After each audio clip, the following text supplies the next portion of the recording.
Radio Hereford FC, the only station with full match commentaries of the Bulls. Every game, every week.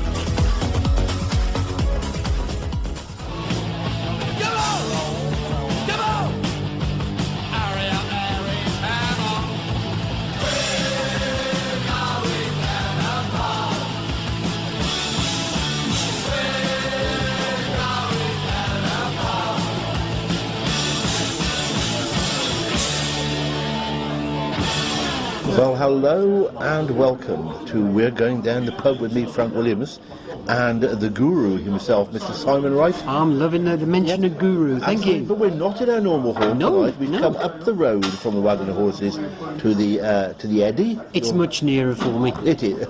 It's literally, ladies and gentlemen, it is 25 yards from his front door across the road.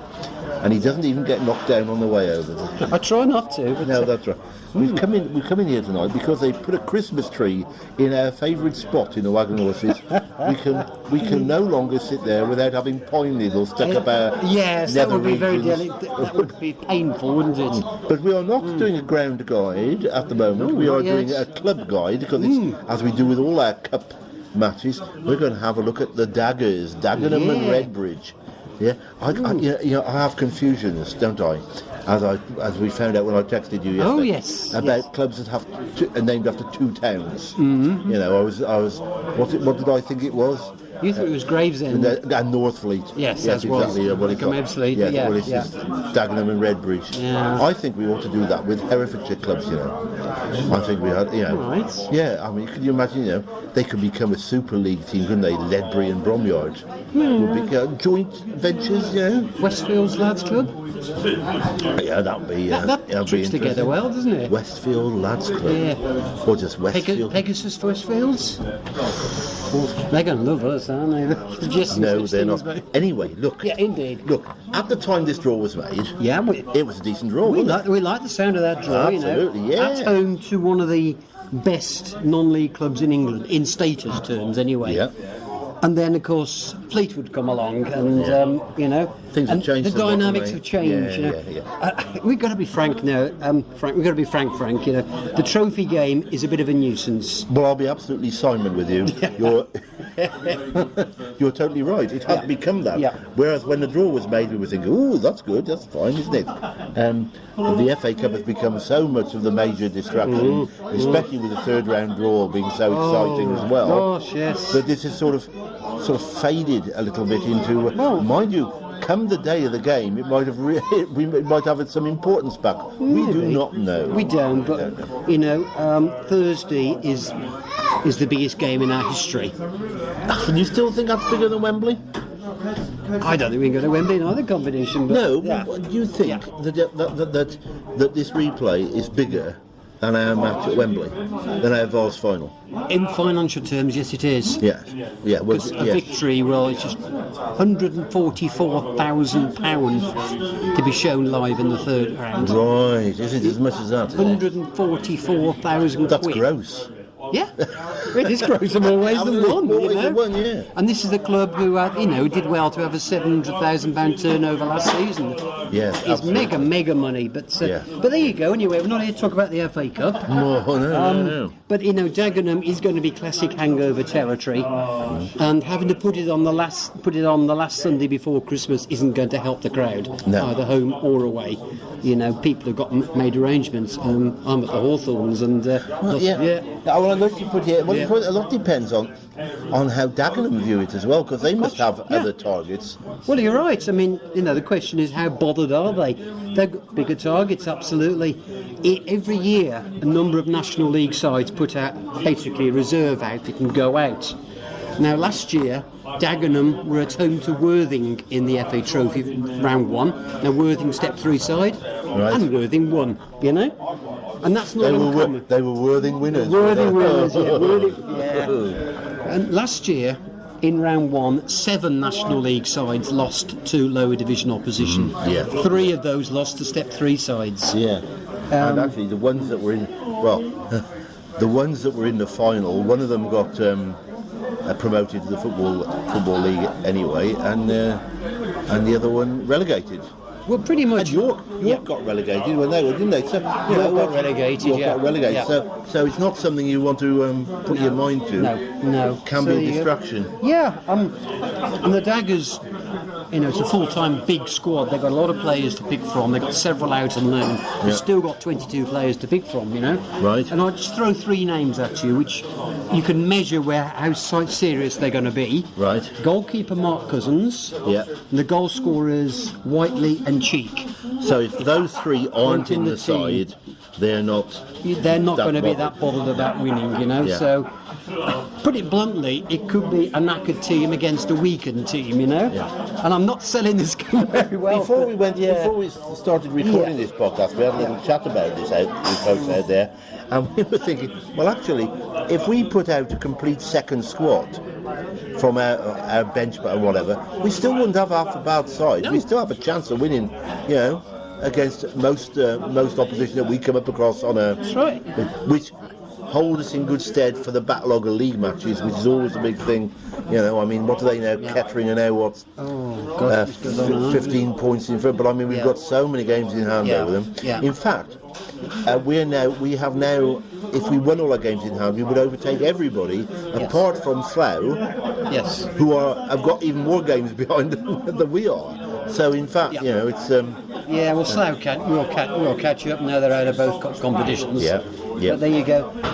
Okay, there's something about the club. Okay. If I was to play word association with, say, seasoned Hereford supporters, like myself. Go on, try it then. yes, I'd say to you, Frank, Dagenham. 9-0. Exactly. Excellent. And wouldn't everybody say exactly the same thing? Absolutely, yeah. And I watched it again this afternoon. did you really? Yes. I looked at it only last week when I was writing these notes, and it remains a record defeat for Dagen Red. Yeah. And as a result of that, their supporters had a problem with us every time, we played them home and away. They really had a problem with us. But they've not been around that long. Dagenham and Redbridge FC started in 1992. They're like footballing pack-men. They go around gobbling up at the football clubs. Right. It's not a very nice thing to do. Now, one of the partners in that, Redbridge Forest FC. I like that as a Yeah. name. I think that's better than Dagenham and Redbridge. Redbridge Forest FC. Yeah, Redbridge Forest. Nice, yeah. It's very exotic, isn't it? But they were the bigger gobblers. Right. They gobbled up clubs like Ilford and Walthamstow Avenue. Walthamstow Avenue. That's a name from. Both of them were great amateur Amateur teams. Cup. Amateur Cup, wasn't they? Walthamstow. Yeah, so it's a strange way to go on. Who would want to be merged? It's probably about the only experience Hereford haven't had so far in the last few years. And probably geography's our saviour here because there's nobody to merge with, is there? That's right. Well, there's no distraction, is there, really? No. Which is why, when we were talking to Blackpool Supporters Trust last Friday night, their difficulty is that they're boycotting the club at the moment. That they've got Fleetwood and Fylde very nearby as distractions, and their problem's going to be if they get their club back, which I think they will. They'll both come back. Getting all those supporters back again could be They've more got used to difficult going than elsewhere now. Well, And Fylde's gate has trebled, hasn't it, the last couple of years? but we always say supporters are fickle. They're also quite loyal, and but our isolated position meant that we were never in that position. We didn't have anywhere else to go, unless you go to Newport or Kidderminster. Hillsdale in town in my case, but No, absolutely, yeah. But when things were turned around, you went back all that distance, didn't you? Yeah. Because it's what you're born to. And let's hope that in Blackpool that's the same thing. Anyway, absolutely, back but okay. Thankfully, in the last 20 odd years or so, our visitors have thankfully stopped gobbling, which is it's a very hobgoblin, it's not a beer. Oh, that's hobgoblin, sorry. It's a very unsocial habit, and they've tried to make it, just by themselves. But their problem is they've always been poorly supported. Well, that's right. There's lots of competition nearby. You've obviously got West Ham, and probably loads of other East London clubs whose names escape me at the moment. And it probably, because of all this gobbling and all this merging, they haven't actually got much of an identity, But what they do have is John Still in charge. Right, Still? He's still in charge, John Still, Right. He's come and gone. He's sort of in his third spell. Now, this is the club only been going 25 years, and he's been in charge for 13 of them. So lucky for some. Yeah, exactly. I mean, he doesn't just stop there, but before that, he also managed Redbridge Forest. Before gobbling them up. Exactly, and he's also managed, all the other clubs that made at Redbridge Forest. So he really has been around for a hell of a time, He first made his name in football, making his first team debut as a footballer in 1967 For Leighton Orient. well, there's another one of other. Now, however, of course, Leighton Orient have now dropped and are now sort of below Dagenham and Redbridge in the pecking order. They Clubs. have. It's a But thought, isn't it? although they've been relegated, they're not doing very well this season. Their support has been maintained. They've kept their support. Yeah. Yes, they have. They've hung on to it grimly, haven't they? So poor old John Still, he'd had an injured knee, so he didn't have much of a footballing career. So he took to being a manager, and he's been a manager of a hell of a lot of different clubs since 1976. So that's a lifetime, isn't it? Really. Along the way, he's won 7 titles, managed for over 1,000 games. The guy is probably a legend in non-league circles. So. He's a legend in his own lunchbox. Exactly. It's an oldie but a goodie, Absolutely. Give you a few bits about the players. Oh, you were saying. Do you want more on John Still? No, Although okay. he's 67, the only man to take 3 clubs out of non-league football. Yeah. Yeah, he's had 3 promotions to the Football League. Dagenham, Luton, and he might have been Dagenham twice, but I'm not definitely done 3. Right. Which nobody else has done that, and probably nobody else ever will. Okay. It's hard work. Right, some of the players. Yeah. Let me throw some few interesting snippets about the players. What I've found out. Right back Ben Nunn is very much sounds like a young Alan Sugar. Right. He runs 2 businesses. A men's grooming company. That's very London, isn't it? Really? Hang on a minute. Yeah, sorry, yes. As in is he on the right up? hair products. I'm glad of that. I'm glad of that. Yes. So yes. So Ben Nunn runs a men's grooming company. He only grooms men. Yeah, indeed. Who got Right. there? Okay. Who's got? Yeah. Yeah, and he also runs a property development company, and most of their properties are in the northwest of England. So. Okay. His partner owns and runs a clothing company. So they've got 3 businesses between the 2 of them, and not really surprising he hasn't played many games this season because That's not the sort of thing you expect in a professional squad. It's not. He's a busy bloke. He hasn't got time. So he fills in when there's a gap, But there you go. Central midfielder Matt Robinson is a part-time grime MC. Oh, right, okay. Now, I have a vision here of doing some kind of pre-match duet with our own James Watt. No, I think not. No, he probably would empty the ground rather rapidly, wouldn't he? It might be empty as it is, anyway. Yes. Yeah. Okay, another name. Striker Morgan Ferrier. He learnt the hard way that young players need to be seen and not heard.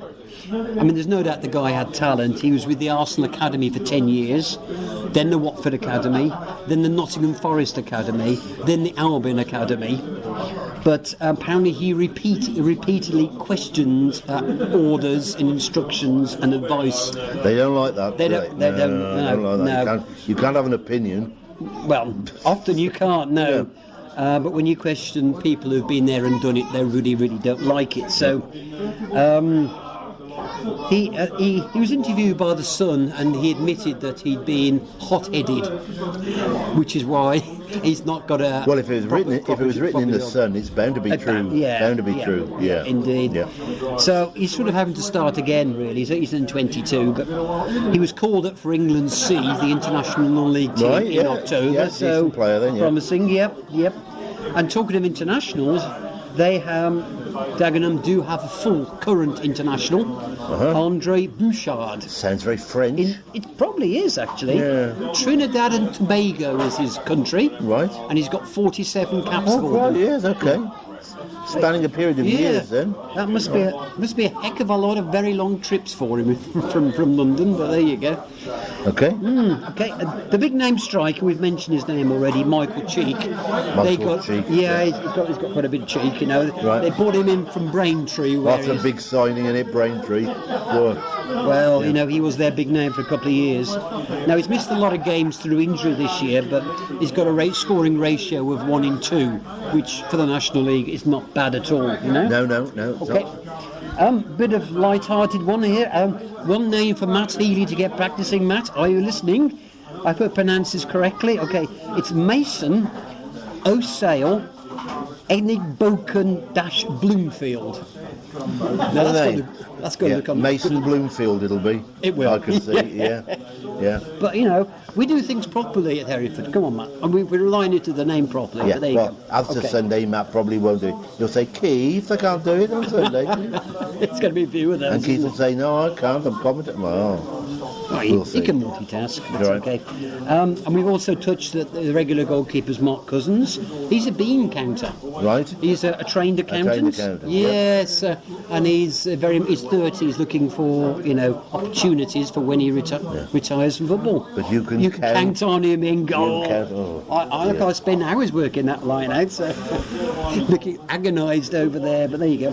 Right. Okay, and in terms of distance, it's not good. Probably good they're coming to us. Edgar Street, 195 miles from Dagenham. Yeah. For Dagenham... Well, they've got longer trips than that in the National League, haven't they? Yeah. They're at Barrow on Saturday. Yes, they are indeed. We'll be keeping an eye on that one. Yeah, and they've been to Chester and Guiseley recently, and they're monsters as well. Yeah, absolutely. Now, I'm not really sure whether the clubs can opt to play to a finish. Well, we did in the last round. We did. You can do, provided you let the FA know in advance, and I think probably that will already have been sorted. I hope so. We don't want another replay. But if you look at last season, there was 14 replays, including a lot of National League clubs, so I just wonder whether the option is not available. Well, yes, because there's a lot of National League clubs probably wouldn't want to replay, but they got it last year, so. No, but we don't want to replay. What is first round proper, isn't it? This first round proper, yeah. So perhaps you can't do that in the. Yeah, so there you go. So that's a sort of quick rundown of the entertainment coming our way from on Sunday. Dagenham and Redbridge, week on Sunday. As we speak. That is the 17th. Yes, well, that does wrap it up for Dagenham and Redbridge, and some of us might see you there. Some of us won't. Some of us won't be there, but that's the end of this little section, and we'll be back with you very, very soon. We might even have an away ground guide to bring you. Gosh, I remember them. that isn't a cup match. Yeah, that isn't a cup match. Yeah, I vaguely remember them. Okay, so we'll see you all very soon. Okay.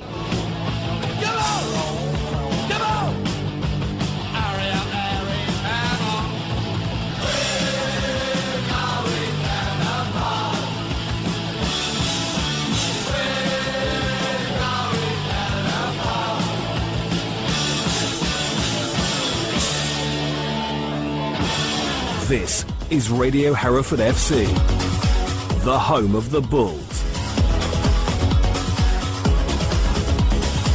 Match Day Live.